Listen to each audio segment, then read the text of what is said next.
دفعہ 370 کی منسوخی کے 4 سال مکمل ہونے پر حکمرانی جماعت بی جے پی سری نگر میں 5 اگست کو جشن منانے کے لیے تقاریب منعقد کر رہی ہے۔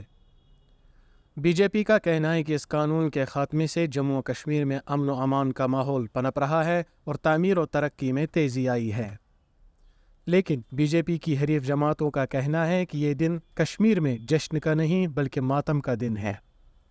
عجیب بات ہے، آج میں بھی چل رہا تھا، میں نے وہ ہورڈنگز دیکھے، celebration of abrogation. What is this celebration? آپ اس چیز کو سیلیبریٹ کر رہے ہو کہ یہاں کے لوگوں کو دھوکہ دے دیا؟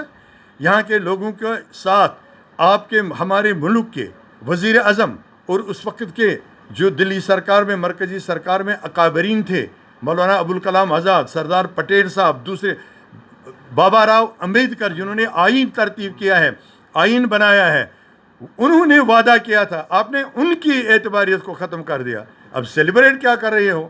یہ ہماری سمجھ سے باہر ہے۔ جموں کشمیر کے عوام کے زخموں کو آپ نمک چھڑک رہے ہو، یہ ہورڈنگز لگا کر، یہ چیزیں کہہ کر، یہ حقائق سے بہت دور ہیں۔ ہاں، ایک بات ہم اپریشیٹ کرتے ہیں کہ وہ جو ہڑتالیں ہو رہی تھی، پتھر بازیاں ہو رہی تھیں، وہ کنٹرول ہوئی۔ میں دیکھ رہا تھا ابھی بل بورڈ یہاں پر کہ سیلیبریٹ کیا جائے گا اگست 5 کو۔ کیا سیلیبریشن کرنا چاہتے ہیں آپ؟ کہ جو کلیکٹیو ڈس امپاورمنٹ ہوئی ہے جموں اور کشمیر کی، وہ سیلیبریٹ کرنا چاہتے ہیں؟ یا جو لوگ اس ٹائم پہ در در کی ٹھوکریں کھا رہے ہیں وہ سیلیبریٹ کرنا چاہتے ہیں؟ یا یہ جو ان امپلائمنٹ ریٹ ہے جو 3 ٹائمز زیادہ ہے ریسٹ آف دا کنٹری سے، 18%، پرسوں یہ گورنمنٹ ادارے سے یہ رپورٹ آئی، یہ میں نہیں بول رہا ہوں، پوری کنٹری میں 6% ہے، یہاں پر 18-19% ہے، تو اس کو سیلیبریٹ کریں گے آپ؟ انفلیشن دیکھیے، آج غریب کا زندہ رہنا مشکل ہو گیا ہے، 2 ٹائم کا کھانا بھی نہیں وہ کھا سکتا ہے، اس کو سیلیبریٹ کریں گے آپ؟ آپ نے بولا تھا کہ ہم یہاں پر امپلائمنٹ کی لائن لگا دیں گے، کون سی امپلائمنٹ؟ آپ تو لوگوں سے ان کا امپلائمنٹ ہی چھین رہے ہیں۔ تو ہمارے لیے ایک مان لیے یہ بری خبر ہے، ہمارے لیے یہ سیلیبریشن کا نہیں ماتم کا مقام ہے۔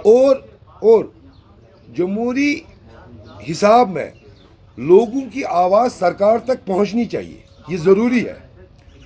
اور مجھے افسوس ہے، بلکہ میں آپ کی وسادت سے یہاں کی سول ایڈمنسٹریشن کو، بالخصوص پولیس کو، یہ ریکویسٹ کرنا چاہتا کہ لوگوں کی آواز سرکار تک پہنچنے میں رکاوٹ نہیں بننی چاہیے۔ جمہوری نظام بہتر ہوتا ہے جب لوگوں کی آواز جو ہے سرکار تک پہنچے گی۔ ہمارے لیے یہ دکھ کی بات ہے، جموں کشمیر اور لداخ کے لوگوں کے لیے یہ دکھ کی بات ہے کہ یہ جو ڈیسیجن ہوا ہے، اس میں ہمیں لگتا ہے کہ ایک تو یہ ہماری شناخت کو ختم کیا گیا ہے، اور دوسرے ہمارے حقوق کو اس کی وجہ سے سلب کیا گیا ہے۔